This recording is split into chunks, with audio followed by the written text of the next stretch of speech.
का बाप से खतरनाक हो गया वो तो।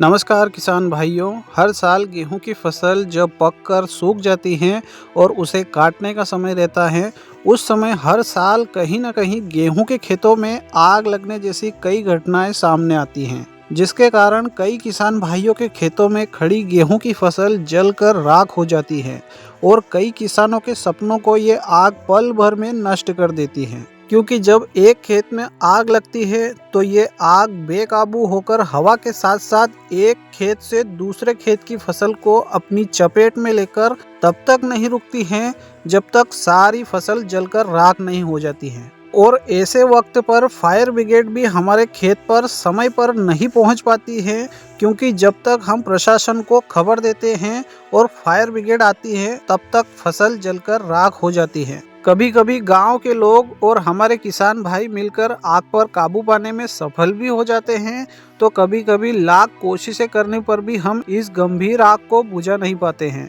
और ये आग कई किसानों की 3 महीने की कड़ी मेहनत को जलाकर राख कर देती है और किसान का पूरा साल खराब कर देती है। और फसल जलने के बाद बेचारा किसान मुआवजे के लिए सरकारी दफ्तरों के चक्कर काट काट कर थक जाता है। बात कड़वी है मगर सत्य है। तो किसान भाइयों, ऐसी घटनाएं हमारे साथ ना हो, इसके लिए हमें फसल सूखने से पहले ही जागरूक होकर समय पर ही ऐसी घटनाओं को रोकने के लिए कुछ विकल्प अपनाने होंगे। इसके लिए हमने वीडियो में 10 उपाय बताए हैं, जिन्हें अपनाकर हम फसल में आग लगने जैसी घटनाओं को काफी हद तक कम कर सकते हैं। जिनमें से पहला विकल्प है फसल सूखने से पहले ही खेत के चारों ओर कचरे की साफ सफाई करना, क्योंकि खेत के आसपास पड़ा कचरा भी फसल में आग लगने का मुख्य कारण होता है और इस पर जरा सी चिंगारी पड़ते ही ये आग पकड़ लेता है। वहीं मेड़ पर ज्यादा कचरा आग को एक खेत से दूसरे खेत में पहुंचाने का भी काम करता है। फसल सूखने से पहले ही अपने मोटर स्टार्टर के आसपास साफ सफाई कर दें, क्योंकि स्टार्टर में चालू लाइट के समय यदि कोई शॉर्ट सर्किट हो तो आग लगने जैसी संभावनाएं ना बने।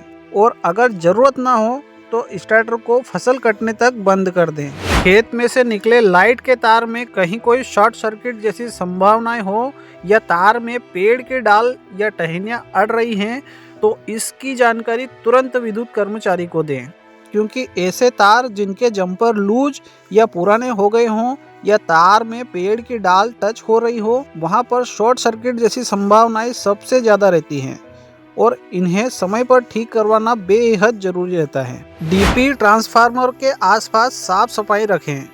जी हाँ किसान भाइयों, गेहूं की फसल सूखने से पहले ही आपके खेत में जो ट्रांसफार्मर लगा है उसके आसपास लगभग 20 फीट दूर तक फसल को काट दें, ताकि वहां पर कभी कोई शॉर्ट सर्किट हो तो फसल में आग न लगे। और हो सके तो डीपी से कुछ दूरी पर ड्रम या टंकी में थोड़ा सा पानी भरकर जरूर रखें, ताकि समय पर उसका उपयोग किया जा सके। कुछ किसान भाई मिलकर 2-4 अग्निशामक यंत्र खरीद कर रख लें। ये सबसे अच्छा विकल्प है आग बुझाने का।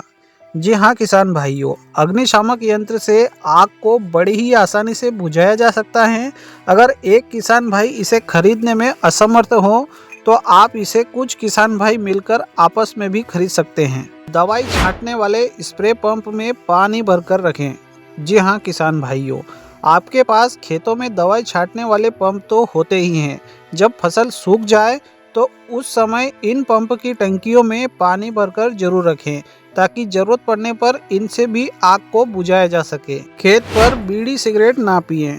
जी हाँ किसान भाइयों, गेहूं की फसल सूखने के बाद खेत पर काम करते समय बीड़ी या सिगरेट पीने से बचें और हो सके तो दूसरों को भी ना पीने दें, क्योंकि बीड़ी सिगरेट के बचे हुए भाग को इधर उधर फेंकने से भी आग लगने जैसी संभावनाएं बन सकती हैं। छोटे बच्चों से माचिस और लाइटर छुपा कर रखें।